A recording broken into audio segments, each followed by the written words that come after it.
Donc là, on va attaquer la troisième et dernière table ronde. Il ne faut pas que j'annonce le cocktail maintenant, parce que si, il faut que je l'annonce, parce que comme ça, vous le savez. Et puis, il faut que je réannonce, mais n'oubliez pas que quand vous partez, il faut récupérer votre carte d'identité, laisser votre badge. Voilà. Une fois que j'ai fait ça, le truc le plus important, on passe à la chose secondaire, qui sont discutés entre nous. Alors, la discussion, là, on va reprendre un peu de recul par rapport à ce qui a été dit. Et je vais pas vous présenter les intervenants tout de suite, je les présenterai quand je donnerai la parole. Donc, Olivier David, DGEC, sous-directeur réseau, on va simplifier. Système électrique. Système électrique. Ah, c'est mieux que réseau. Il y a aussi la production. Ah, c'est ça, ouais. Merci beaucoup d'être venu un peu sur ordre récent, parce que Virginie a été Schwartz a été appelée, je crois, à faire un peu de tourisme professionnel. Donc, bon, je suis sûr que c'est vachement plus sympa que d'être là. Mais, bon, Olivier, merci beaucoup. Donc, bon, je suis pas sûr. Est-ce que c'est quoi votre avis sur ces questions? Est-ce que c'est un sujet? Est-ce que c'est un non-sujet? Comment il faut le prendre? Est-ce que les intervenants qui en ont parlé, que vous avez eus, ont posé le problème selon d'une bonne manière, ou sont passés pas à côté du sujet? C'est quoi votre perception de tout ça? Alors, merci beaucoup. Effectivement, les intervenants précédents ont dressé un portrait assez passionnant du sujet, en montrant à la fois les complexités, les enjeux techniques et ce qu'on sait. Je dirais, ce qui est assez rassurant, c'est les interventions qui ont été faites notamment par RTE, mais aussi par l'ensemble des intervenants. C'est ce que nous dit RTE. Si je résume, c'est jusqu'à 50-60% d'électricité renouvelable dans le réseau. Voilà, on sait gérer. Ce que dit EDF, c'est jusqu'à 40% d'électricité renouvelable intermittente dans le réseau. On sait gérer. Ça tombe bien parce que notre objectif de développement de l'électricité renouvelable, c'est 40% d'électricité renouvelable à l'horizon 2030. Et on n'a effectivement aucune inquiétude sur le fait qu'à cet horizon, il n'y a pas de problème, je dirais, système qu'on ne saura pas gérer. Il y a bien sûr des coûts de réseau, qui sont déjà, je dirais, avec un certain nombre d'outils. On a évoqué les outils réglementaires qui ont été mis en place, notamment les fameux S30NR, alors je ne sais jamais, schémas régionaux de raccordement au réseau des énergies renouvelables, qui, je dirais, permettent à la fois une anticipation par les gestionnaires de réseau des installations, en gros des postes sources et des lignes à construire, et une mutualisation des coûts entre les différents producteurs. Mais, je dirais, personne n'imagine que 40% d'électricité renouvelable en 2030, ensuite on stagne. Et donc, je dirais, on va aller progressivement vers des taux d'électricité renouvelable dans le mix électrique de plus en plus importants. Et c'est maintenant qu'il faut qu'on se pose la question de savoir qu'est-ce que c'est comment on gère un réseau, quels sont les coûts réseau d'un réseau avec 70% de renouvelables, 80% de renouvelables, 100% de renouvelables. Et il y a eu la fameuse étude de l'ADEME, 100% renouvelable, qui a posé dans le paysage cette éventualité d'avoir un mix électrique 100% renouvelable en France. Il y a bien sûr, le débat précédent a traité des sujets techniques, a évoqué des sujets techniques à résoudre, un certain nombre de solutions, voir combien elles coûtent, comment on peut les chiffrer. Ce qui gérait légitime, enfin on voit qu'il y a des vraies questions techniques, il y a des vraies questions aussi politiques et sociétales. Je dirais autrefois quand on parlait d'énergie renouvelable, je dirais les gens faisaient c'est cher, en prenant un air dédaigneux. Maintenant les gens font ah non mais il y a les coûts d'insertion des renouvelables dans le réseau. Sujet qu'on dit avec un air entendu du genre ouais enfin bon c'est gentil les énergies renouvelables, mais arrêtez de nous faire le cinéma. Il y a les coûts d'insertion des énergies renouvelables dans le réseau. Et une fois qu'on a dit ça, on s'arrête, parce qu'en général, on ne sait pas beaucoup aller plus loin.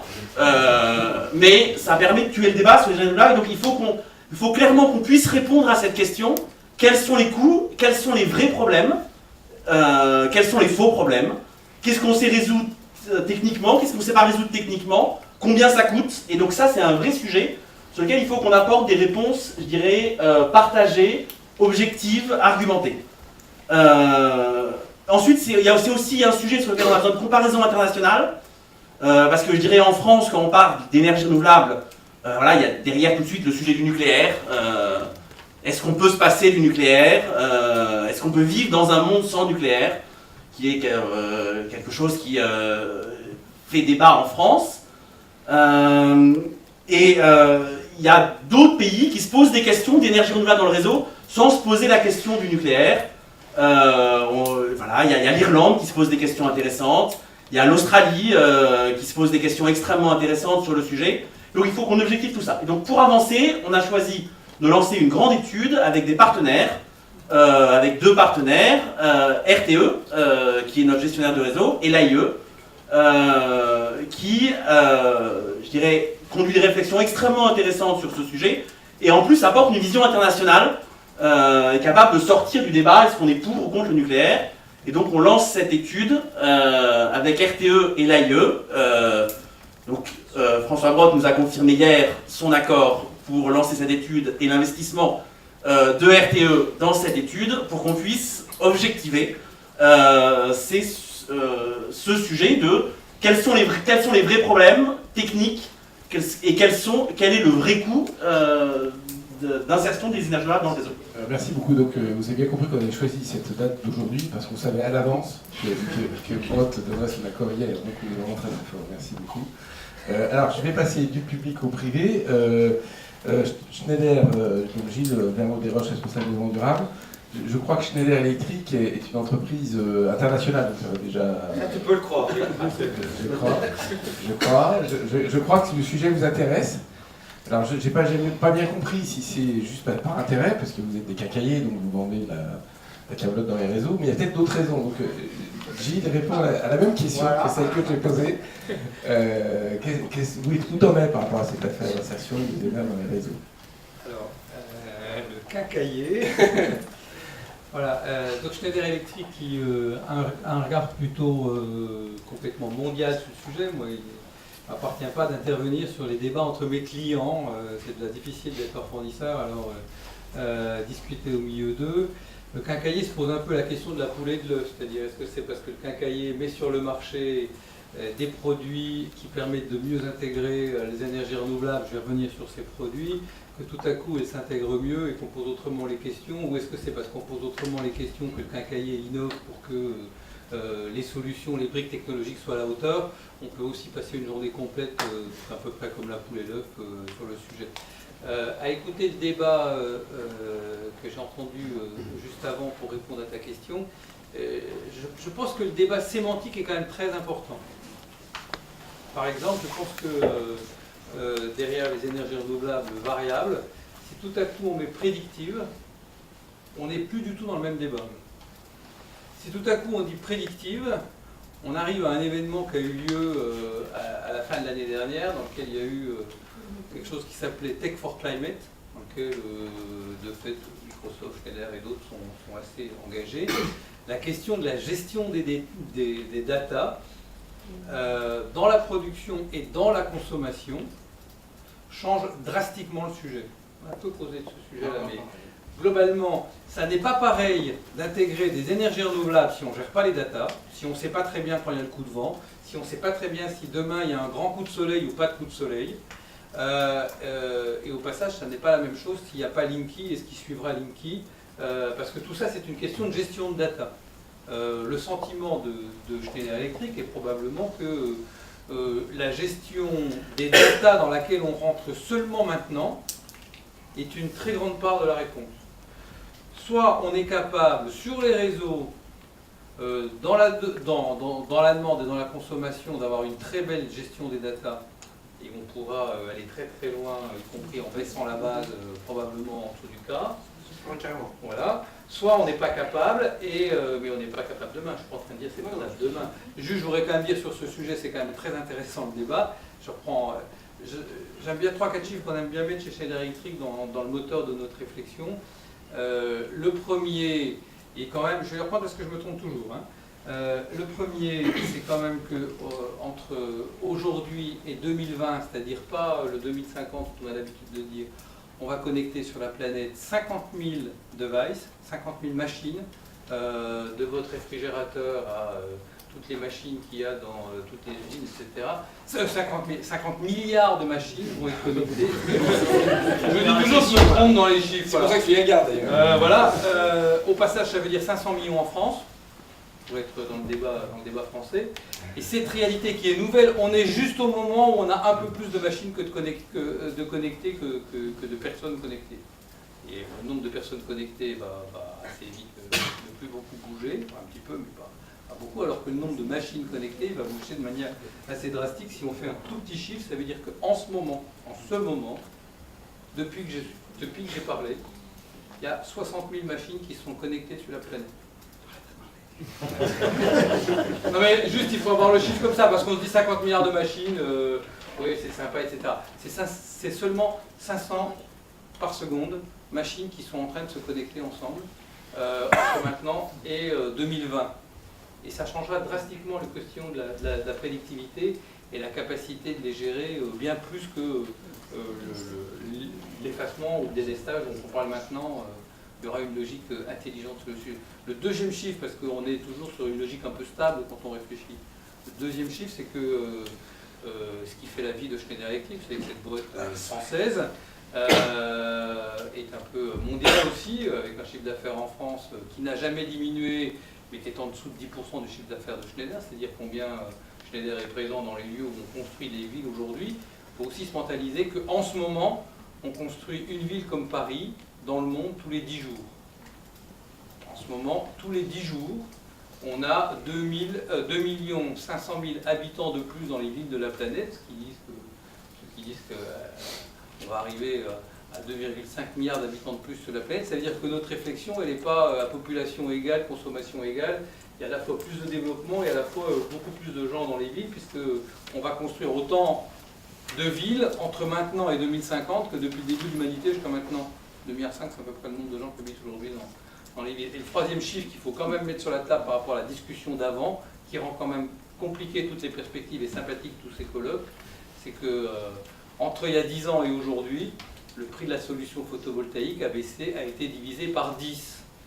Alors on peut dire qu'on est juste au moment où ça ne baissera plus, et que le prix qu'on a aujourd'hui sera le prix de toujours, mais on peut se dire que l'équation, il y a beaucoup plus de mathématiciens ici que moi, il n'y a aucune raison que tout à coup il y a une inflexion totale au moment où on est, et on est en train de poser un regard sur les installations de 2050. J'aime bien faire cette petite parallèle, c'est comme si on discutait du sujet d'aujourd'hui, le jour de l'élection de François Mitterrand. Il y en a quelques-uns ici qui s'en rappellent. On est quand même très très loin, hein. On a commencé à avoir de l'énergie photovoltaïque en France en 2007, 2008, 2009. On a cette discussion aujourd'hui, 10 ans plus tard. Si on regarde 35 ans, la technologie, les innovations vont sûrement bouleverser l'ensemble des perspectives qu'on fait aujourd'hui et qu'il faut néanmoins faire. Je ne suis pas en train de dire qu'il faut pas les faire. Les trois sujets pour nous, c'est il y a la question de la flexibilité du réseau en mettant une gestion de data assez forte aussi bien de l'offre et de la demande. 2, bon, il est parti, mais contrairement à ce qu'a dit notre ami, je crois quand même que la question de l'efficacité énergétique, et en particulier là aussi du côté de la consommation digitale, plutôt du côté digital de la mesure des consommations, de l'animation des consommations dans l'industrie, dans le bâtiment, peut drastiquement réduire la consommation de 30%. Sans rien faire d'autre que l'analyse des data de la consommation et d'une consommation plus ajustée qu'elle l'est aujourd'hui avec moins de pertes. Honnêtement, si on se met à réduire de 30% la consommation singulièrement du bâtiment, ça change tout à coup la perspective de quel est le réseau, comment il faut investir, quelle va être la consommation, etc. Et pour le coup, la gestion des data est une réalité nouvelle, surtout sur ce sujet-là, dont on peut dire que le vendeur Schneider Electric n'est pas le mieux placé puisqu'il est en train de vendre sa soupe, mais enfin il y a aujourd'hui dans le bâtiment, la France n'aime pas l'efficacité énergétique. La France adore discuter J'ai été administrateur de l'ADEME. La France n'aime pas beaucoup l'efficacité. Elle adore discuter du mix énergétique et pour avoir participé au débat de la transition énergétique comme représentant du monde de l'entreprise, c'est super intéressant parce qu'il y a là tous les acteurs de la France. Alors, la première réunion, le premier jour, on se dit que le sujet de l'efficacité énergétique du contrôle de la demande est essentiel. Et puisqu'on est tous d'accord sur ce sujet-là, le premier jour à la première heure, on passe toutes les heures qui ont suivi pour pouvoir se demander quelle sera l'offre et quel est son mix, etc. Donc il y a là un sujet qui est quand même assez central, qui est le digital dans la consommation énergétique et comment on réduit la consommation. Je prends juste un petit exemple pour vous dire que je ne dis pas ça seulement sans aucune preuve. Je ne parle même pas du débat de la transition énergétique, je parle du Grenelle de l'environnement. À la suite du Grenelle de l'environnement, il va y avoir un décret qui s'appelle le décret tertiaire, qui devait s'occuper de 1 milliard de mètres carrés. Bien connu décret tertiaire. Voilà, de 1 milliard de mètres carrés français, dont 30% sont publics, dont la moitié des mètres carrés publics sont scolaires, et dans lequel il n'est pas très compliqué de faire un appareillage intelligent pour une réduction de la consommation énergétique très rapide, investi et rentabilisé en un an ou 2 ans. Ce décret-là n'est toujours pas arrivé à passer. Et je parle donc du Grenelle de l'environnement et pas du tout de la dernière discussion de transition énergétique. C'est-à-dire que l'efficacité énergétique intéresse tout le monde, mais que quand tout à coup on se dit que, marquez c'est bien, le jour où il passera, il y aura les technologies pour le faire à moindre coût et de manière plus intelligente. Si un jour il passe, c'est quand même le truc que Donc je vais arrêter là. Donc le propos central, c'est la flexibilité, oui, mais il faut penser aux data et la gestion des data dans la consommation et dans l'offre, et la capacité d'interagir par ça. Si on se dit qu'en France, on va installer 300 millions de devices connectés, 500 millions de devices connectés, c'est-à-dire, on va être un peu rapide, 10 par personne, ça veut dire que cette intelligence-là va pouvoir utiliser l'énergie quand elle arrive, va pouvoir ne pas poser que la question du stockage, parce qu'on s'intéresse tout de suite à la question du stockage, parce qu'on veut produire de manière renouvelable, mais consommer comme on consommait avant. Ben non, on ne consommera plus comme avant, parce que c'est à la fois avec une gestion de data, à la fois avec du renouvelable, à la fois un peu plus décentralisé, et donc on va avoir dans un réseau tout à fait complètement différent. Il faut prendre les perspectives telles qu'on est aujourd'hui, enfin, il faut laisser une petite place à l'innovation telle qu'on la voit déjà arriver, pour les changer un peu et probablement mieux mettre ses sous à l'endroit où il faut, par exemple dans l'efficacité énergétique et par exemple dans la gestion des data sur le réseau électrique et dans les bâtiments. Merci beaucoup Gilles. Moi j'avais prévu de passer la parole à Fabrice Boissier, directeur général d'Ali et de l'ADEME, ça tombe bien puisque tu as tendu une perche grande comme tout. Donc non, on ne va pas passer la soirée sur l'efficacité énergétique parce que ce n'est pas notre sujet principal. Donc je reviens à la question de départ. Fabrice. C'est mon mandat pour parler d'efficacité énergétique à chaque fois que je parle. Voilà, c'est ça. Bon bah écoute, donc je passe la parole. C'est dire qu'il est utile d'évangéliser. Voilà. Non, mais avant de parler d'efficacité énergétique, je vais parler un peu d'énergie renouvelable. D'abord pour dire que je suis très heureux d'être ici et surtout très heureux que tu aies l'initiative avec les partenaires de monter ce colloque parce qu'il est essentiel qu'on échange sur ce sujet-là et qu'on objective un peu les débats. Comme disait Olivier, évitons la doxa qui dit bah oui, le renouvelable, attention, ça coûte cher. Alors moi je lis pas beaucoup la littérature académique, mais en tout cas dans les articles qu'on voit, j'ai un peu la sensation, là, pour faire un petit pas de côté, celle qu'avait eu Albert Schweitzer au début du XXe siècle, je ne sais pas si tu connaissais, je change complètement de domaine. Il remarquait qu'au XIXe siècle, il y avait énormément de vies de Jésus qui avaient été écrites. Et alors certains voyaient Jésus comme un philosophe, un révolutionnaire, un sage, un mystique. Et Albert Schweitzer avait conclu qu'en fait, toutes ces vies de Jésus disaient beaucoup plus sur leur auteur que sur Jésus lui-même. Et bien là, c'est un peu la même chose. En fait, quand vous lisez des articles sur les coûts d'intégration des ENR, l'article ne dit pas grand-chose sur le sujet, mais il dit beaucoup sur l'auteur. Et c'est amusant, mais il faut peut-être qu'on en sorte. Et donc, voilà, qu'il y ait ces travaux qui soient menés au niveau académique et qui permettent de partager pour rentrer dans un débat objectif. Je félicite la DGEC de lancer cette étude qui va sans doute permettre d'avancer pour qu'on ait enfin des choses factuelles qui permettent d'éviter les fantasmes des uns et des autres. Donc voilà, premier point, c'est très bien qu'on traite du sujet. Alors après, si je veux me permettre de questionner la question, parler des coûts d'intégration des ENR au réseau, comme le disait Gilles, le vocabulaire est quand même dit des choses derrière la mentalité. C'est-à-dire qu'on voit les ENR comme le dernier arrivé qui essaie de se faire une place, et donc il faut qu'il paye son ticket, ça va pas être le voyageur clandestin, donc il va payer le prix cher, hein, parce qu'on a déjà tous payé, etc. Et donc là, moi, ça me gêne un peu. On doit raisonner système, on a déjà beaucoup dit cet après-midi. Et donc, quand on raisonne système, pourquoi est-ce qu'on va s'intéresser au coût d'intégration des énergies renouvelables et pas peut-être à leurs bénéfices, mais surtout au coût ou au bénéfice des réseaux intelligents, au coût ou au bénéfice du stockage, au coût ou au bénéfice d'un nouveau réacteur nucléaire, etc. etc. Et donc, remontons un peu au niveau du système. Et quand on arrive à raisonner au niveau du système, là je vais encore questionner une nouvelle fois la question que j'ai modifiée, parler que des coûts des éléments, et c'est sans doute un peu court.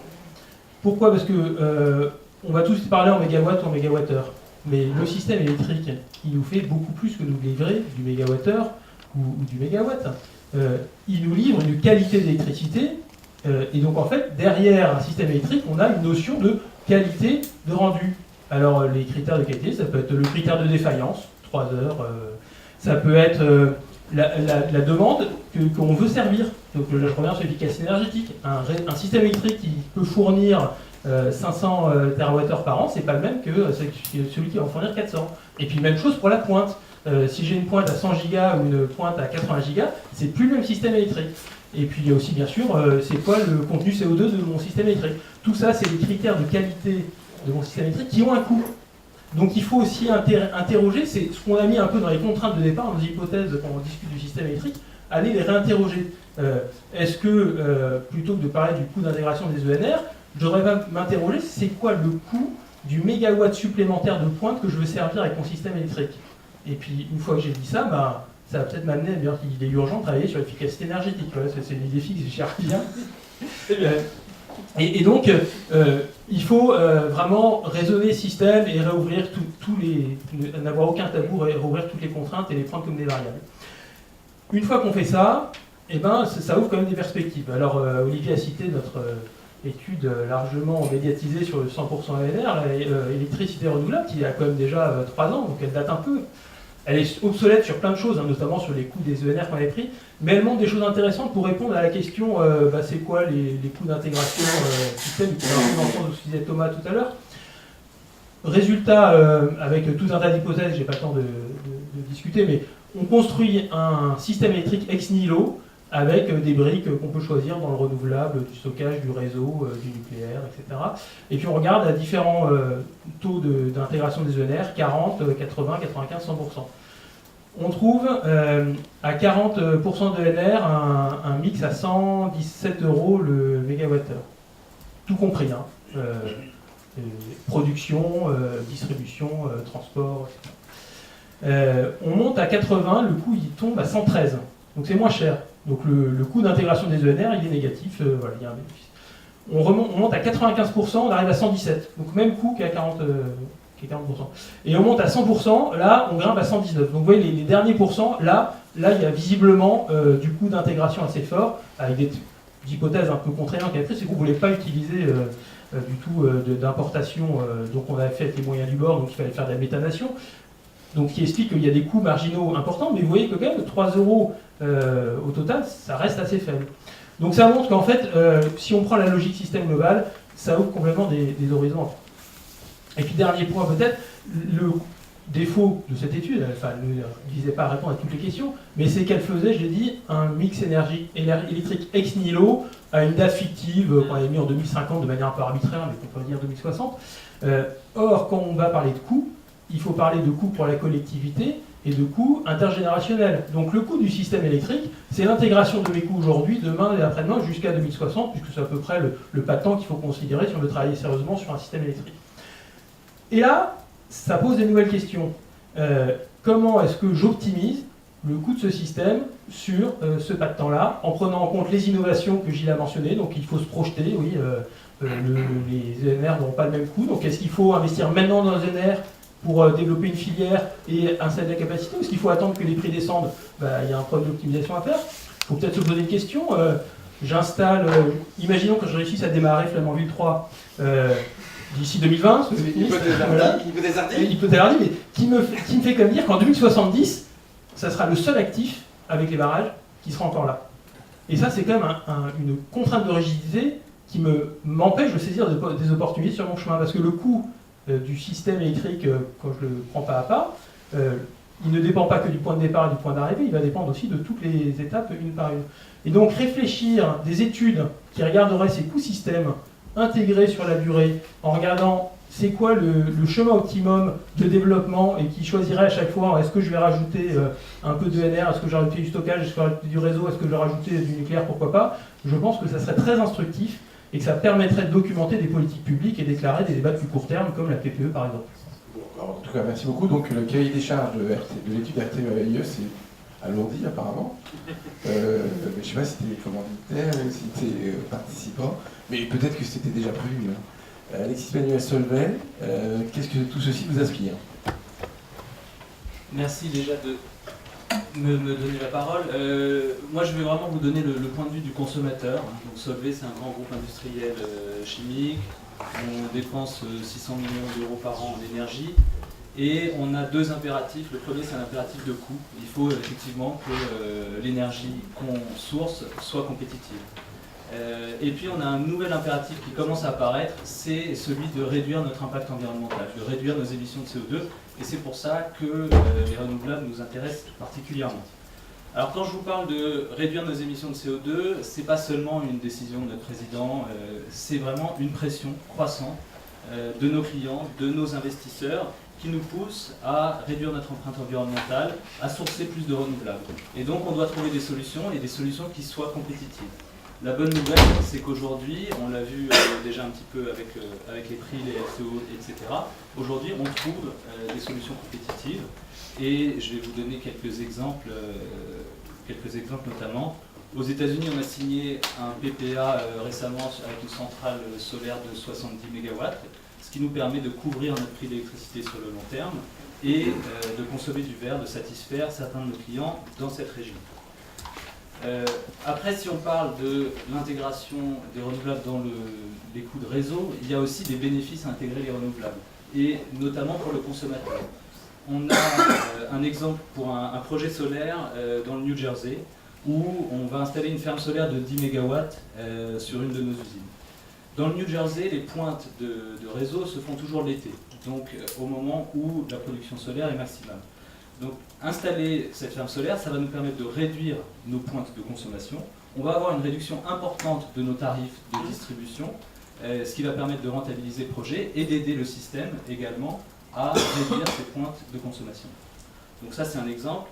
Et un autre exemple au Canada, où on étudie une solution de stockage, où la problématique est similaire, je dirais, c'est de réduire nos coûts d'accès au réseau, en proposant non pas de l'effacement, mais du stockage et donc du délestage de consommation à certaines périodes de pointe du réseau. Et ça sont des projets, des solutions qui sont d'ores et déjà rentables et qu'il faut, à mon avis, intégrer quand on parle d'intégrer les renouvelables. Il y a aussi toute la partie consommateur, comment est-ce qu'on aide le consommateur dans ces stratégies de demand response pour réduire les coûts pour le réseau et pour le consommateur final. Juste un point complémentaire, c'est la question aussi, c'est que l'industriel, il est comme le ménage, il a envie de s'intégrer en production d'énergie, c'est ça que j'entends aussi. Alors, nous, on n'a pas vocation à produire de l'énergie. Oui, hein. On a des développeurs qui le font très bien. On ne va pas investir parce que on a vu que les taux de retour sont beaucoup trop faibles par rapport à notre core business et ce qu'on sait faire, qui est la chimie. Donc, il y a d'autres gens qui le font très bien. Par contre, au travers d'engagements long terme, on offre de la visibilité aux développeurs et nous, on a aussi une visibilité sur nos tarifs d'achat qui permet de développer les projets. Ok, c'est super clair. Alors, je vais passer la parole à Daniel Bourg, qui est... merci beaucoup d'être venu, Daniel. Donc, président d'Enerplan, qui est une... Voilà. Et par ailleurs, qui est un syndicat professionnel. Et puis, deuxièmement, premièrement, patron d'une entreprise de solaire. Donc, qu'est-ce que tout ceci t'inspire, Charles? Bien, d'abord bonjour à vous tous. Ce que ça m'inspire, c'est, je vais vous étonner, je suis assez troublé. Et pourquoi je suis troublé? Parce que quelque part je bois un peu du petit lait et que pour une fois je ne suis pas dans la défensive. Je n'ai pas à justifier d'exister et que le solaire... Je me sens c'est excusez, on est là, oui, on est là par hasard, non. Visiblement, on commence à être vraiment pris au sérieux. Et quelque part, ça fait du bien. C'est même troublant de voir à quel point le discours d'Olivier Davies, je pourrais le mettre. Je peux même me poser la question s'il y en a encore utile en tant que syndicat professionnel.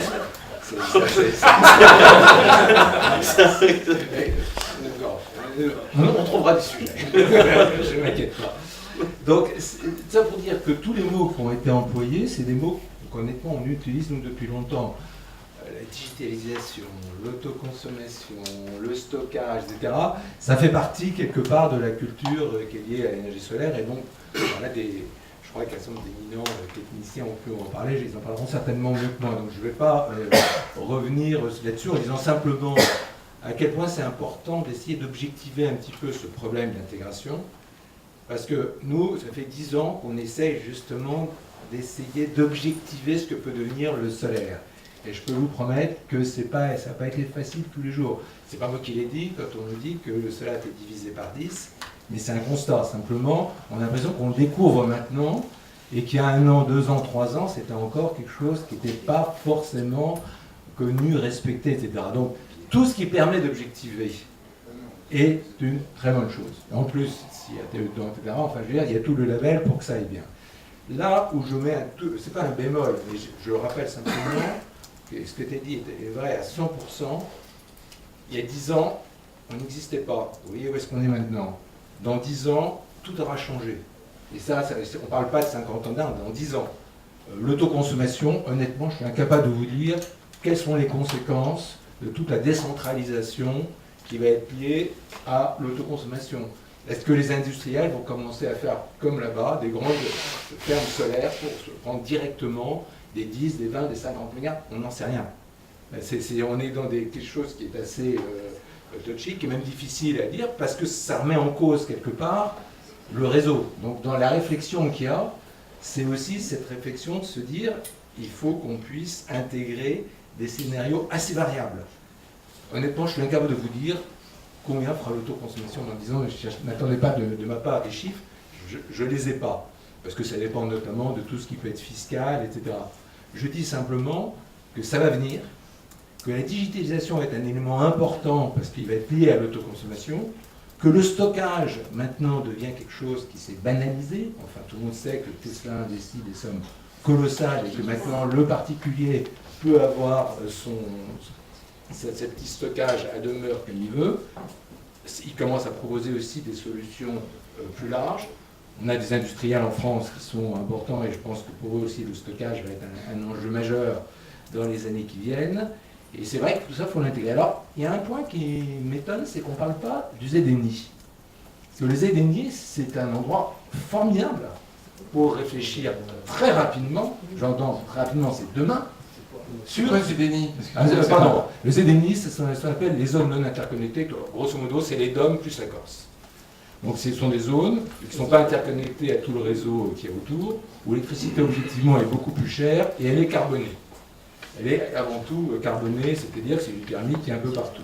On sait maintenant que les solutions ENR, solaire plus stockage, sont très compétitives par rapport à du thermique, voire sont moins chères.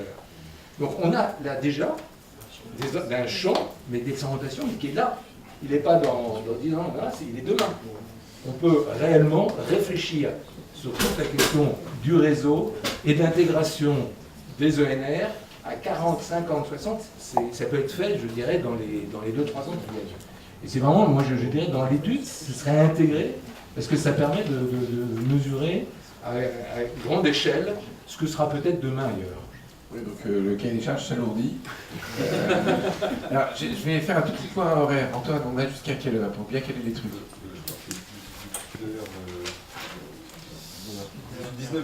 19h15. Alors, moi j'avais prévu, on va discuter ensemble parce qu'on n'est vraiment pas très nombreux, donc c'est bon. J'avais prévu de poser une deuxième question un peu plus large pour ouvrir. Est-ce que vous avez 2-3 questions là, dans la salle tout de suite, par rapport à ce qui a été dit, des précisions ou des interventions? Et après on reprend la suite. Non, je voulais faire le commentaire suivant. m'a été inspiré par les propos de Gilles sur l'efficacité énergétique dont on ne tient pas assez compte et des évolutions plus ou moins spontanées de ce côté-là. À l'inverse, il faut, si on regarde l'évolution du système électrique à 2030 et 2050, il faut regarder aussi quand même tous les nouveaux usages et la nécessité de décarboner non seulement le système électrique, mais qui est très peu carboné chez nous, mais surtout de l'utiliser pour décarboner le reste du mix énergétique, puisque c'est un quart du mix et il y a les trois autres quarts qu'il faut aussi décarboner. Et alors bon, là, les transports électriques, tout le monde a le sujet en tête, je pense que c'est pas la peine d'insister. Et puis, je pense que dans les scénarios RTE, c'est déjà pris en compte et bon, on peut discuter de si ça monte assez vite ou pas. Il y a un autre sujet qui est généralement pas touché, c'est l'industrie. Les exemples que vous donnez sont très intéressants, mais je pense qu'il s'agit essentiellement, pour l'instant, de faire passer au renouvelable la consommation électrique de vos industries. La question est de savoir s'il y a une deuxième étape derrière, qui est l'électrification plus massive des industries diverses et variées, ce qui n'est pas toujours facile, à la fois pour des besoins de chaleur, mais pour des besoins de feedstock, pour des besoins d'agents de procédés. Si on veut régler le problème de la sidérurgie, parce qu'on aura besoin de beaucoup d'acier pour faire tout ça, est-ce qu'on passe du charbon ou du coke à la réduction directe du minerai avec de l'hydrogène et non pas avec du gaz de synthèse? Est-ce qu'on fait l'ammoniac demain avec du reformage du gaz naturel, ou est-ce qu'on passe à l'électrolyse de l'eau avec du solaire et du vent, peut-être dans les zones les plus favorables? Voilà, est-ce que les raffineries aujourd'hui utilisent plus d'hydrogène? Ça vient aussi du gaz naturel, ça pourrait venir des renouvelables pour faire de l'électricité, pour faire des carburants plus propres, et on va avoir besoin de carburants plus propres tant qu'on aura des carburants, et on ne va pas tout de suite avoir que des véhicules électriques. Donc voilà, il y a un sujet de l'électrification de l'industrie, direct avec la compression mécanique de vapeur, les fours électriques, etc., tout ce qu'on peut imaginer, et indirect via l'électrochimie. Et je pense que ça, c'est un gros sujet qui va se poser avant 2050 et qui va peut-être aussi modifier nos perspectives de développement du système électrique. Ok, il y avait une question là, puis après on revient. Oui. Oh, je sais pas C'est un s'il peu faut- trop, j'ai l'impression. Moi, je voulais me tourner vers M. Vermont Desroches, qui nous a fait, au fond, un éloge des data, de la digitalisation, mais je voudrais le challenger sur deux points. Le premier point, c'est que c'est la cybersécurité. Donc il faut quand même bien réaliser que les modèles de réseau décentralisés vont être beaucoup plus vulnérables que les modèles traditionnels aux cyberattaques, et on a eu des exemples récents de ce que ça pouvait donner. Donc c'est une préoccupation qu'il faut avoir en tête au moment où on voit des attaques qui prennent le contrôle de tous les objets. Hein. Donc premier point. Et deuxième point, quand même, aujourd'hui on dit que, je n'ai pas les moyens de vérifier, mais il y a des études sérieuses qui disent que le numérique représente 10% des consommations d'énergie, d'électricité dans le monde, et avec une tendance à la croissance très rapide, notamment pour toutes les technologies d'info nuagique, de chaînes de blocs, etc. Donc, la question est-ce que le remède n'est pas pire que le mal?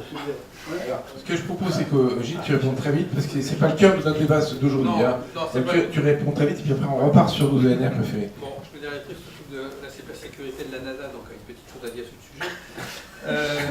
Je pense quand même que de fait c'est un vrai sujet. C'est le sujet de la fragilité de nos sociétés modernes, et sur ce sujet-là on le voit bien. J'arrive pas tout à fait à vous suivre pour dire comment un certain nombre de petits réseaux déconnectés seront plus fragiles qu'un grand réseau complètement connecté. J'aurais plutôt ce sentiment intellectuel de l'inverse, que moins on sera, etc. Ce que je peux vous dire, c'est deux choses par rapport à ce qu'on vient de se dire de manière générale par rapport à ça. La première, je voulais suivre ce que tu disais. On parle beaucoup en technique cet après-midi. Il y a quand même beaucoup d'humains sur nos sujets, quoi. Il y a quand même beaucoup d'humains. Quand les 89 grosses boîtes françaises, plus grandes boîtes françaises qui représentent 1500 milliards de chiffre d'affaires, 4 millions d'emplois, etc., au moment du One Planet Summit, ont fait leur pledge sur le carbone. Je peux prendre l'exemple de Schneider qui va passer en 3 ans de 10% à 80%, comme toi un peu, d'énergie renouvelable dans son mix. Très honnêtement, ça ne répond pas qu'à un enjeu économique. Et donc si tout à coup ces 90 grosses boîtes, toutes un peu différentes, moi je suis pas très consommateur, rentrent dans cette logique-là et prennent des engagements au regard de leurs clients, de leurs collaborateurs, on passe à une échelle très différente qui n'est pas qu'une échelle de perspective de prix de réseaux nationaux, etc., Et je crois que c'est à prendre en compte. Le deuxième point, je ne veux pas trop sortir de points de Schneider confidentiels, mais je veux seulement dire que sur les deux sujets qu'on vient de traiter, les trois sujets qu'on vient de traiter, le numérique, alors de fait le numérique croît, enfin entre faire une réunion numérique et que chacun prenne l'avion pour faire la réunion au même endroit, peut-être que l'électricité consommée pour le numérique croît, mais ça n'a rien à voir aux émissions de carbone par rapport au déplacement de tous les gens qui sont dans une réunion. Ça n'a aucun rapport. Je pourrais dire, ou un rapport de 1 à je ne sais pas combien, mais de 1 à 1000, je ne sais pas. Hein? Les émissions du numérique, c'est même que celles du transport aérien. Quand tu Non, remplaces l'avion. non, je dis quand tu fais une réunion de 30 personnes du monde entier, en Skype, ou quand les 30 personnes se réunissent, on a accru la consommation du numérique, mais très honnêtement, on a diminué largement les émissions carbone, excuse-moi. Donc, juste, Schneider est en train de changer quasiment pour avoir 3 business units nouvelles, et ça se fait pas nous, c'est pas comme ça ça se fait pas comme ça du jour au lendemain. La première sur le mini-grid, pas trop en France et chez Astérix.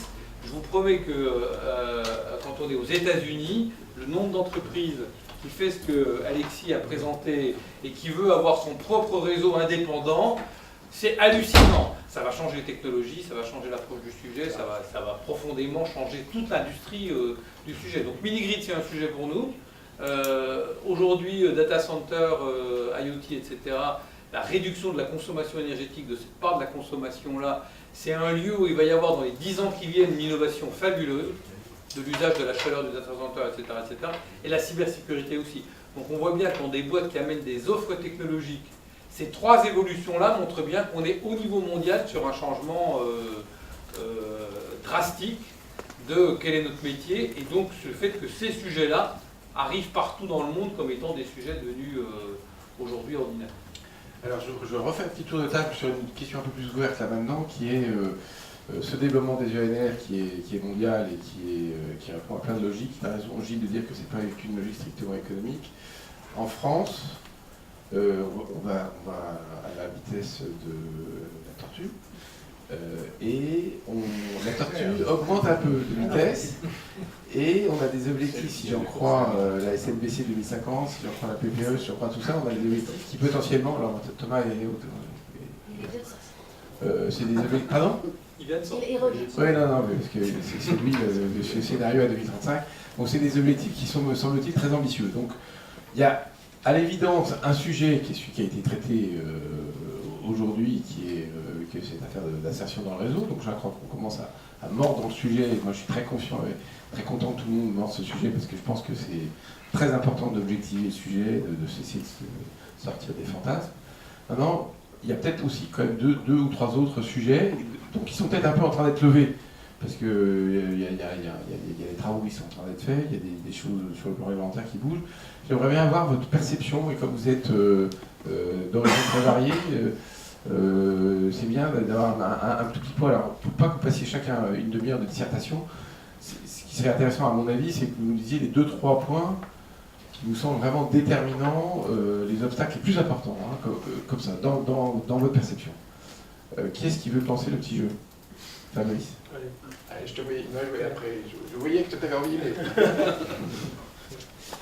mais... Bon, un premier point, je le dis à mon voisin de droite en particulier, visibilité, stabilité.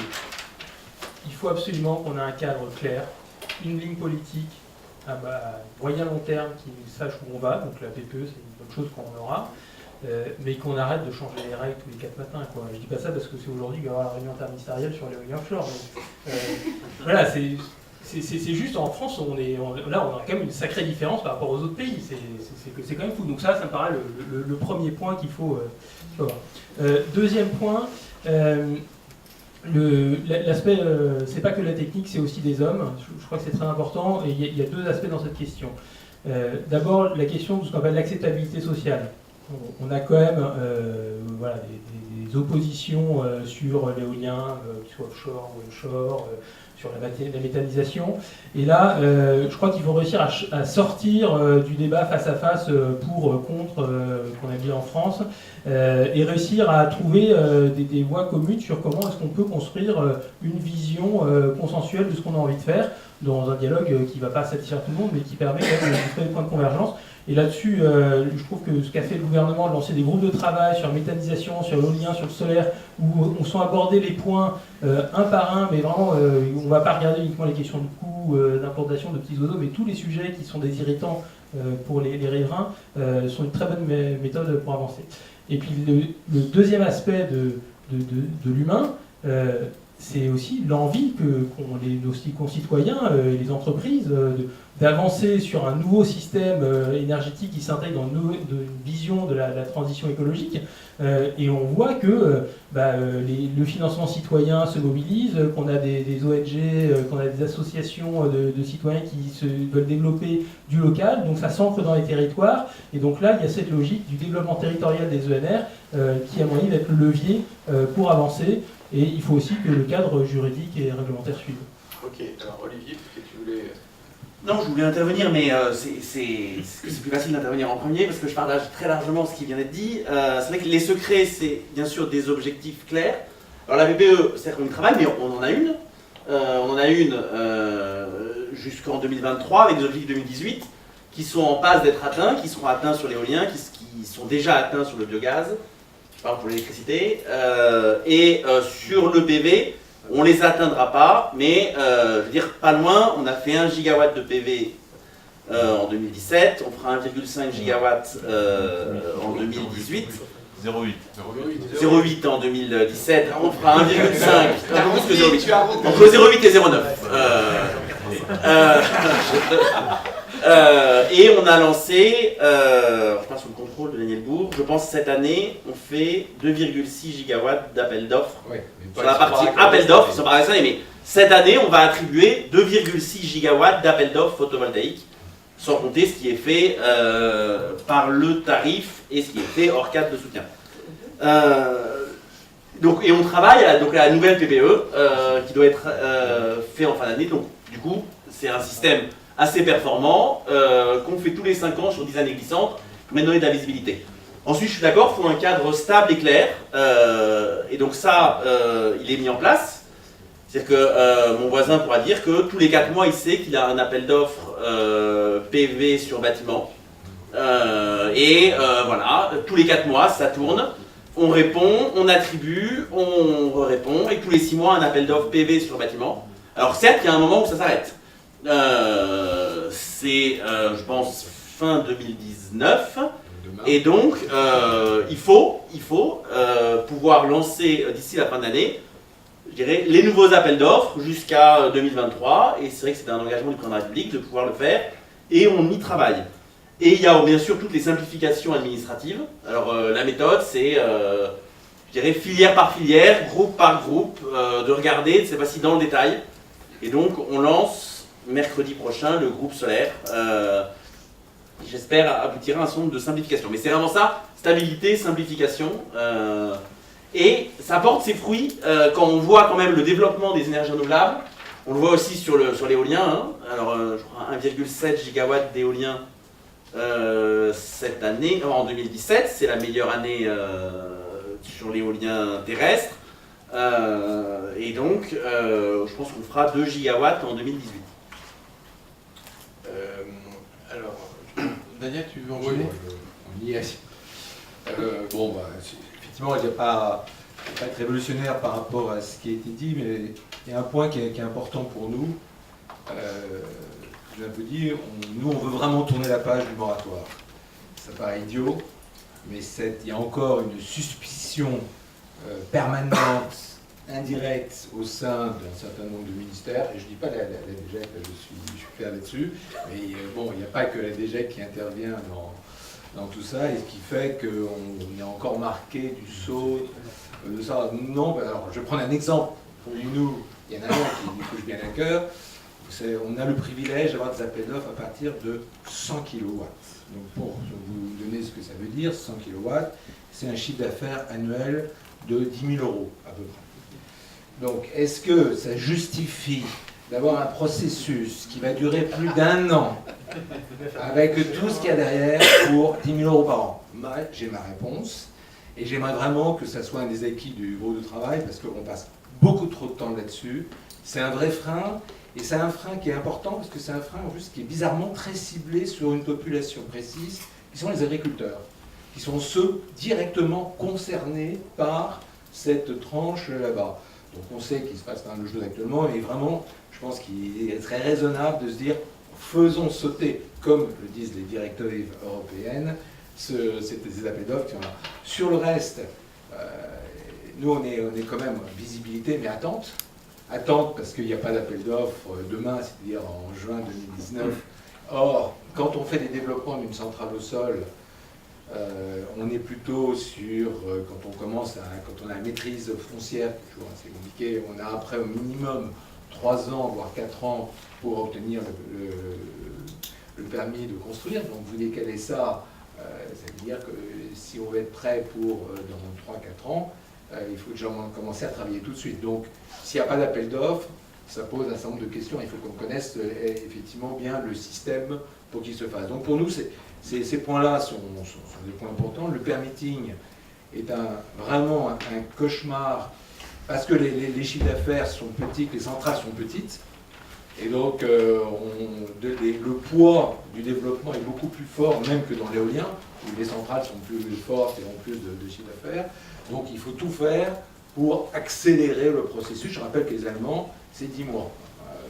Donc c'est facile de les prendre en exemple, il y a d'autres réglementations, etc. Mais c'est un constat quand même. Donc on doit faire beaucoup mieux sur le permitting.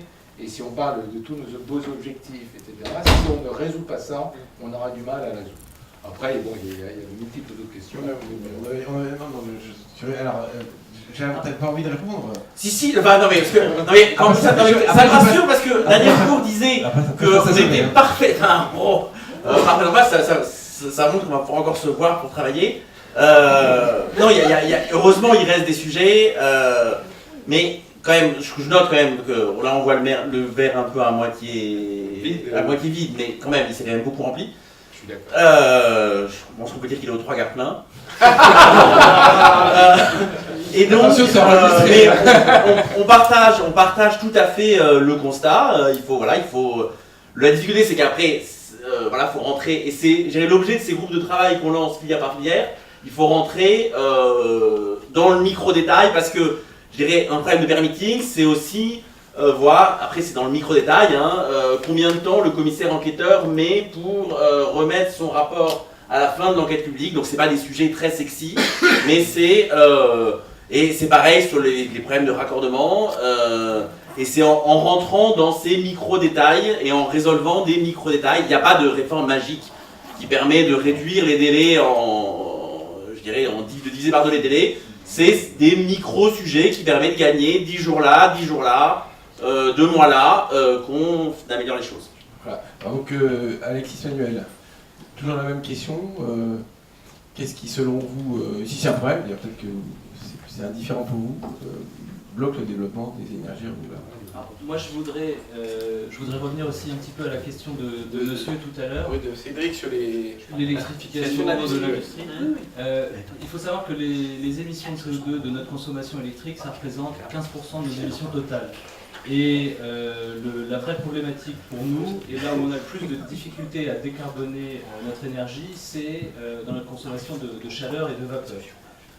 Aujourd'hui, trouver des substituts qui soient rentables, c'est-à-dire qui n'augmentent pas notre coût de l'énergie sur la chaleur, sur la vapeur, c'est très compliqué. Parce qu'on parle de biomasse, on parle de déchets, et si c'est le moment où on doit un peu faire notre liste de souhaits à la DGEC, nous on a besoin effectivement de support pour transitionner vers du bas carbone pour la partie chaleur. Aujourd'hui, on a besoin d'un fonds chaleur qui double. Alors un fonds chaleur ou d'autres mécanismes, mais en tout cas on a besoin de support parce que je dirais que aujourd'hui la partie électrique, c'est pas la plus compliquée à gérer pour nous, c'est vraiment la partie chaleur.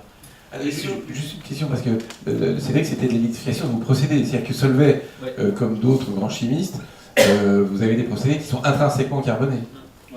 Alors là, j'ai pas la réponse. Je peux pas vous dire dans 20 ans, dans 30 ans. On a commencé à regarder quelque chose, notamment des chaudières électriques en Allemagne, qu'on ferait tourner quand les prix sont à 0, voire négatifs. Aujourd'hui, niveau, le nombre d'heures ne permet pas du tout de rentabiliser ce type d'équipement. Et c'est vrai que nous, on se concentre sur des solutions qui sont rentables dès aujourd'hui, à mettre en place dès aujourd'hui. Je ne peux pas vous donner la vision à 10 ou 15 ans de ce que seront nos procédés. Et donc, sur ma question. Alors, sur votre Merci Cédric d'avoir posé une très bonne question.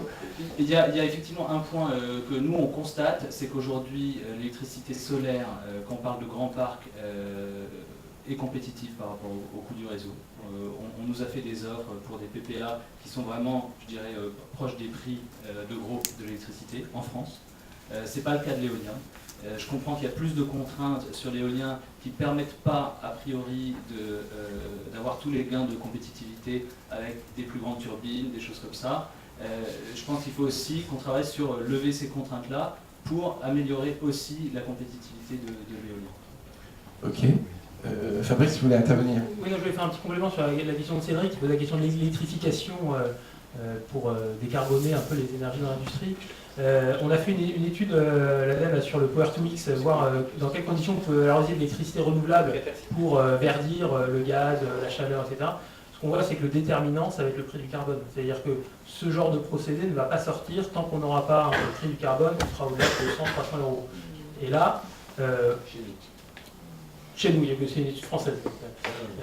Et à partir de là, par contre, on peut avoir un système gagnant-gagnant où on a vraiment une synergie entre les vecteurs.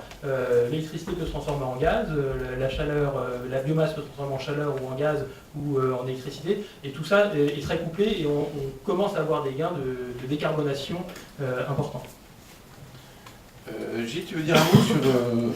je sais que la France est une petite région, donc ça ne compte pas vraiment aux yeux de ta grande maison, mais bon... Parlons quand même 2 minutes de la France. Est-ce que t'as... C'est là où on pense. Ouais, c'est ça. C'est là où on est universaliste. T'as peut-être rien à dire, peut-être que tout va bien. Non, je pense quand même qu'il y a un sujet à nouveau, comme je l'ai amené tout à l'heure, je vais creuser le sillon, je vais peut-être le garder ici. Je pense que la question de la formation des métiers, d'une part, et d'autre part de la sensibilisation des gens est centrale. Je pense qu'on travaille beaucoup sur la question des scénarios, des vecteurs. Dans ce que dit Fabrice, qui est évident. D'ailleurs, au passage, je ne suis pas sûr qu'il soit propice à l'avenir de la croissance de toutes les offres de Schneider Electric, mais il y a aujourd'hui un certain nombre d'innovations autour de l'hydrogène, des enjeux de power to gas, qui ne sont pas les deux que je préfère quand je m'appelle Schneider Electric, mais d'autres acteurs économiques qui verront de l'intérêt, puis il y en aura pour tous ceux qui seront vertueux demain, qui, sur la promotion de l'innovation, est un sujet central. Donc pour changer un peu du débat un peu technique, je dirais la question de créer les métiers qui sont liés à tous les sujets dont on parle là, pour mettre sur le marché plein de gens qui ont ces compétences-là. C'est une manière comme une autre d'avancer. On a l'habitude de mettre les compétences à la fin.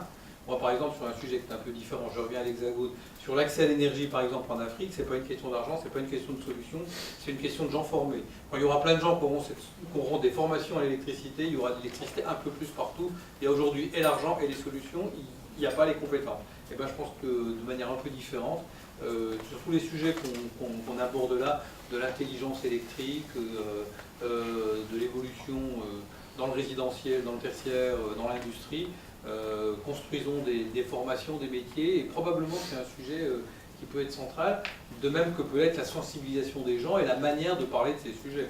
On a dit aujourd'hui que la question de la sémantique était centrale. De fait, le titre de cette conférence donne à penser que de toute façon, ça coûte plus cher, même si on finit par dire pas tant que ça. Mais la question était, ça coûte combien plus cher? C'est pas tant que ça. Et bien rien que ce titre-là, et ce que cela dit de tous les titres qu'il y a autour, c'est pas une manière de pousser les gens à dire allez de ce côté-là. Et donc, de fait, il y a là, de par les spécialistes, de par l'État, de par les acteurs, une manière de parler de ces sujets qui poussera ou ne poussera pas le sujet.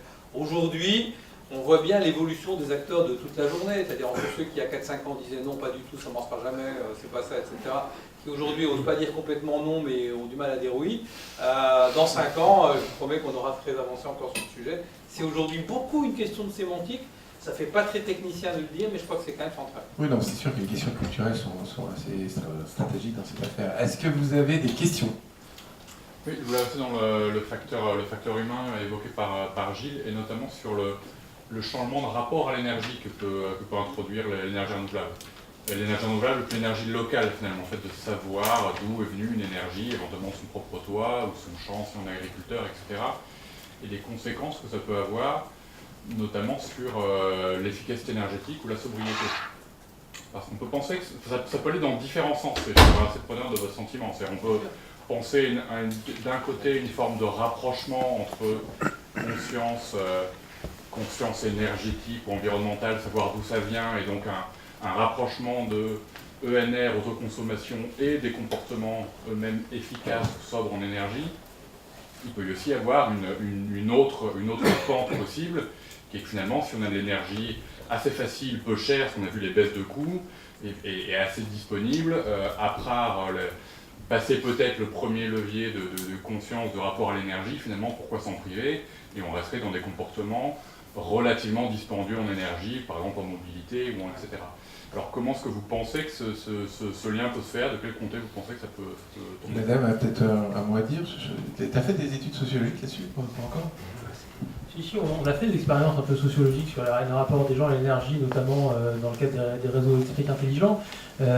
Alors nous, on a un positionnement militant là-dessus, hein, c'est comme sur l'efficacité énergétique, c'est globalement, la transition écologique, c'est une transition aussi de sobriété dans tous les sens du terme. Donc, quand les gens s'engagent dans la transition, pour moi, le contre-exemple, c'est Elon Musk, c'est-à-dire qu'il va vous vendre votre panneau PV, votre autonomie complète, votre Tesla, et il n'y a aucune notion d'économie ni d'énergie ni de matière, parce que là-dedans, si tout le monde a sa Tesla, je pense que la planète n'y survivra pas, quoi. Et donc il faut absolument que les gens rentrent dans une logique où, en se réappropriant l'énergie, se réapproprient d'abord la question de l'efficacité énergétique. Avant la question de l'efficacité, c'est la question du gaspillage. C'est la première énergie à économiser dans une maison, c'est d'éteindre la lumière dans les pièces où on n'est pas. C'est pas une perte de confort. Donc ne pas se dire c'est parce que je fais la sobriété et je perds du confort. Non, quand on éteint la lumière là où on n'est pas, il y a zéro perte de confort. Et donc cette mentalité, on voit qu'on arrive à l'obtenir des gens qui s'engagent, notamment qu'on a mis des affichages dans l'expérience, mais on voit qu'il faut tout un accompagnement d'éducation, sinon on peut avoir l'effet inverse, c'est l'effet, tiens, on a un nouveau jeu, on va jouer un peu avec, puis alors soit après on l'abandonne, et puis ou soit on dit, tiens, maintenant je suis déplongé, j'ai un effet rebond parce que c'est mon électricité, donc je peux en consommer plus qu'avant, elle n'est pas carbonée. Antoine? Merci. Moi j'aurais voulu vous entendre sur la question du stockage, parce que c'est un point qui est assez lié avec la thématique de l'événement et sur lequel on est passé un peu vite. Ça soulève des questions de tout ordre et sur lesquelles chacun de vous pourra s'exprimer. Il y a à la fois des questions dans le mix, est-ce qu'on a besoin de stockage? Il y a eu la question des ZNI. Je vous dis au passage, l'appel d'offres ZNI est en train d'enlever le stockage de chez les producteurs, c'est quand même un vrai sujet, mais il y a également l'appel d'offres innovation qui est instruit en partie par l'ADEME et sur lequel le stockage n'a pas été accepté. C'est un peu comme si on vous disait innover pour faire des renouvelables. On vous dit innover pour faire des renouvelables, mais on n'évalue pas le stockage. Il y a aussi des questions, on va dire, industrielles. Est-ce que la France peut devenir un grand industriel du stockage?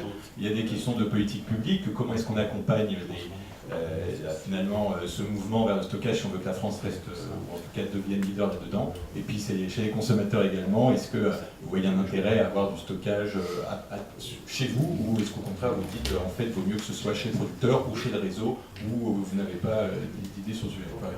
Une toute petite question, merci Antoine. Merci. Alors, on commence par Alexis. Le stockage chez Solvay, c'est un sujet? Une solution?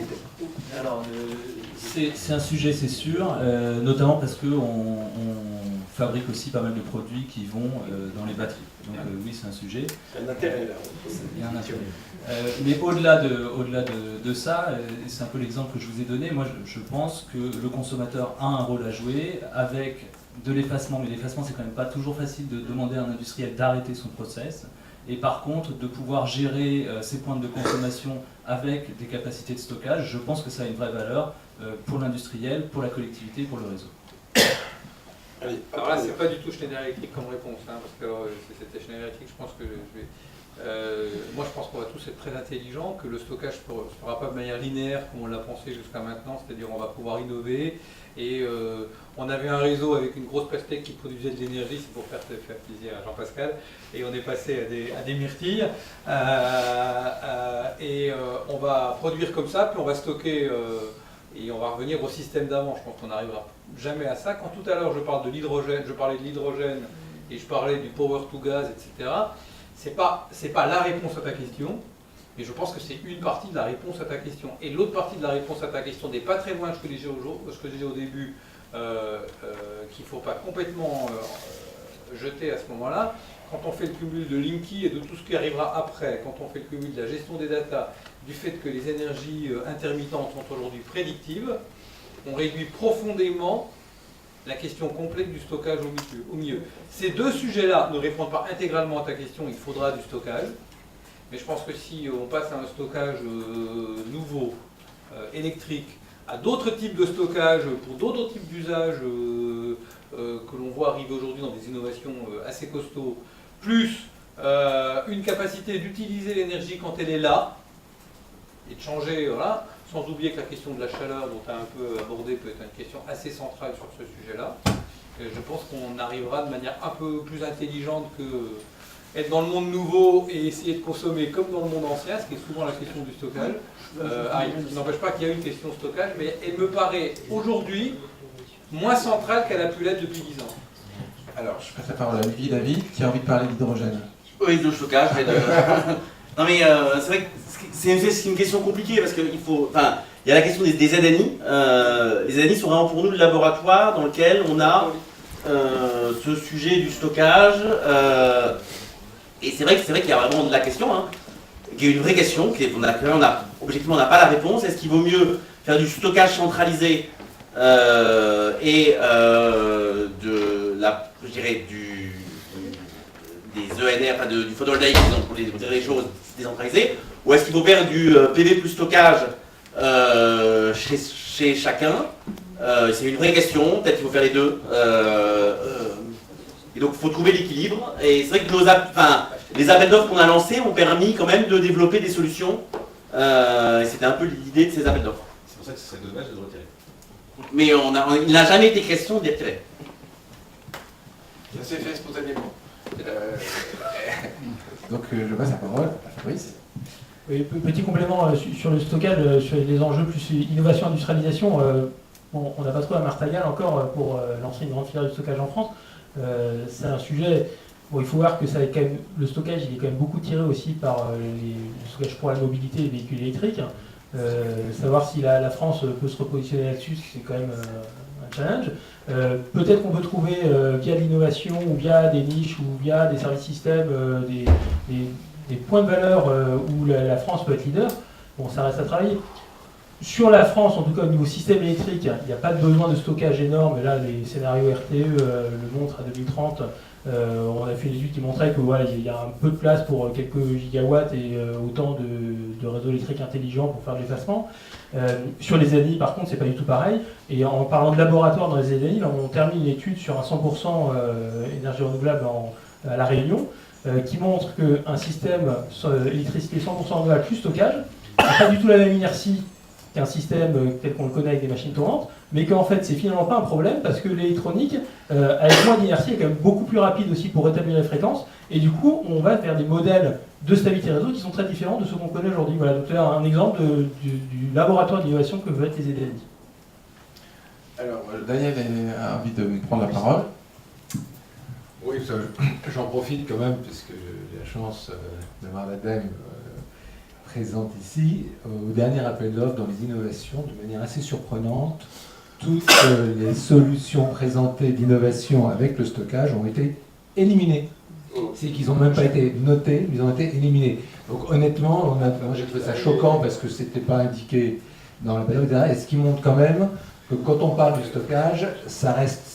On est encore loin du compte en France et qu'on a encore du blocage objectif. J'ai été obligé de laisser les comptes se régler et après... Je crains qu'on va se porter un chapeau un peu large pour moi. Voilà, je ne dirai pas plus. Ok, donc je te remercie. Luc. Oui, merci.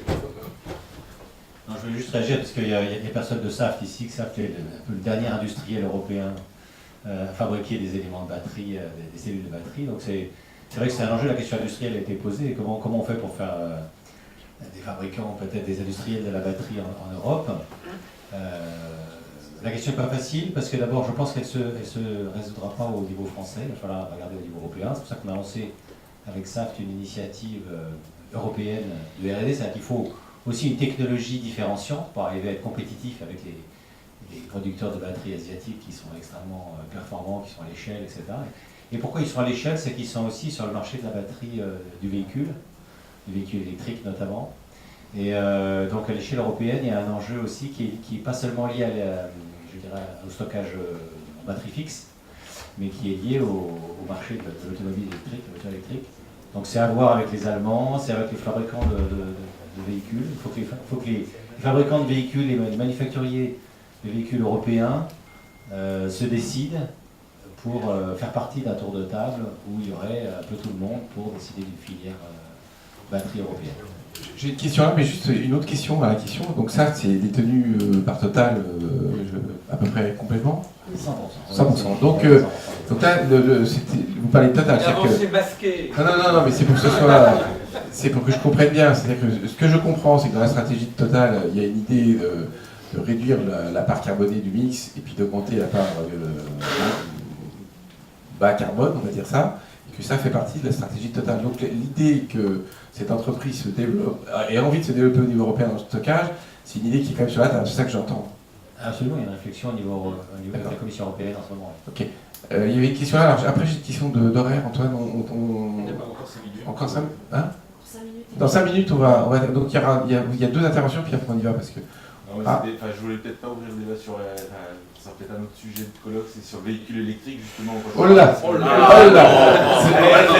va les traiter, merci. Donc ça, on a gagné, elle est vachement intéressante. Sur la mobilité électrique. Effectivement, je crois que c'est un autre colloque. Alors il y a Cédric, il y a une dame juste derrière toi et je vais être courtois, et après je te la passe. C'est compliqué. Non, c'était juste une petite suggestion, je voulais rebondir si vous parliez d'éducation. L'éducation, c'est pas chez les adultes, ça commence à la maternelle, ça commence à la primaire. Et je pense que Suez a fait monter quelque chose qui s'appelle des maisons de l'eau. Et les institutrices viennent avec les enfants voir les maisons de l'eau. Et les enfants, après, quand on se brosse les dents, par exemple, on ferme le robinet. Et je pense que sur l'énergie, sur l'efficacité énergétique, c'est le même débat. Dans nos pays, il faut éduquer les gamins tout petits. Et c'est eux qui vont montrer à leurs parents. À la limite, ils vont peut-être un peu faire honte à leurs parents. C'est pour ça que dans le décret tertiaire, je parle beaucoup des mètres carrés scolaires. Et tu as raison, voilà, attends.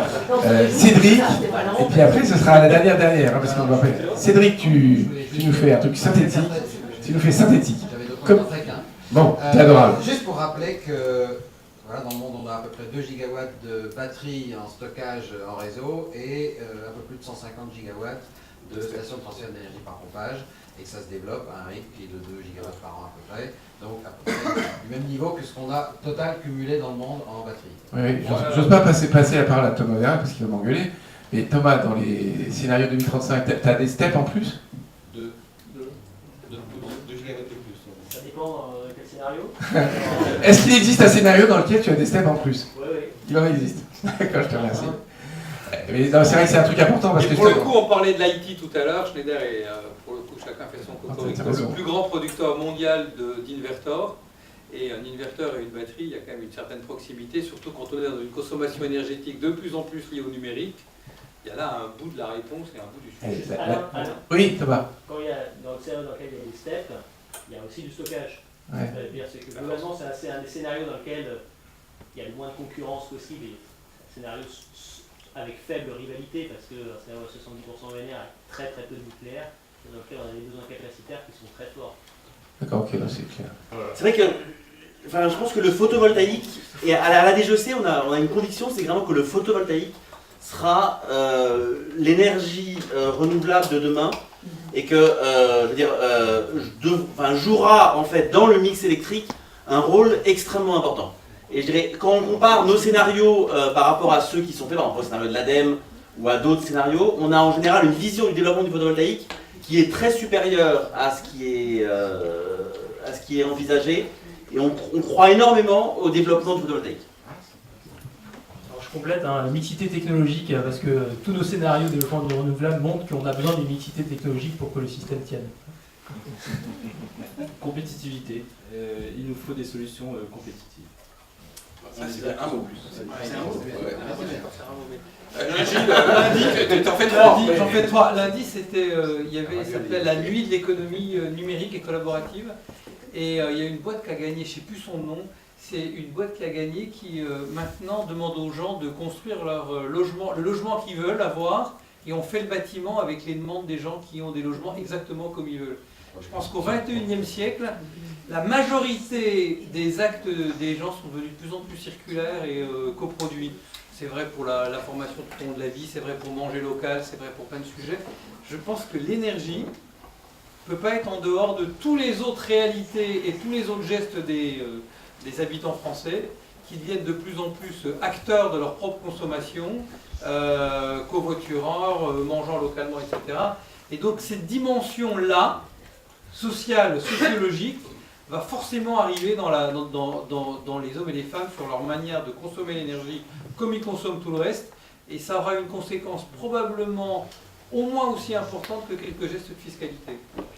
Alors moi je vais conclure avec un peu plus d'amour. Donc les remerciements, je les réitère. Donc la CRE a été très sympa de nous accueillir pendant toute cet après-midi. Antoine Nuard, donc au titre de X Renouvelable, et Marion Cohen au titre de HR Énergie et Prospérité ont fait un gros boulot de préparation. Je suis très très content que les intervenants soient venus et nous aient tous éclairés de manière, je trouve, vraiment intéressante et sur un sujet qui n'était pas si simple. Merci à la dernière table ronde qui a fait prendre du recul à tout ça. Et pour terminer, ce que je vais rebondir sur l'annonce qui a été faite, c'est-à-dire que le fait qu'il y ait une étude un peu lourde qui soit faite sur cette affaire d'intégration, moi je suis très confiante dans le fait que ça va améliorer la qualité du débat et que dans cette histoire où on avait historiquement, je me rappelle, je ne parle pas du Grenelle, mais déjà le débat national du transition énergétique en 2013 c'était très très tendu. Il y avait des a priori dans tous les sens. Il y avait le MEDEF qui n'arrêtait pas de nous dire que l'efficacité énergétique c'est un truc de décroissantiste. Et je ne passe pas tous les conflits qu'on a eus. Là, sur cette affaire-là, je sens qu'on gagne en maturité et qu'on va effectivement réussir à parler de ces choses-là de manière un peu plus détendue. Et ça va faire du bien à tout le monde parce qu'une fois que ça sera fait, j'espère bien, je sais dans quel calendrier à peu près. Donc tu as redit que la PPE... La PPE, elle se doit être approuvée pour la fin de l'année. Et là, le travail AIE... Là, il y a le travail AIE, RTE, je crois qu'on s'est vu cette semaine, donc c'est en cours de calage. Ouais, enfin, vous espérez contribuer à ça. Donc voilà, donc on a quand même une bonne chance d'avoir une grosse avancée cette année. Donc j'en suis fort content. Merci beaucoup à tous d'être venus et d'avoir posé plein de questions. Et là,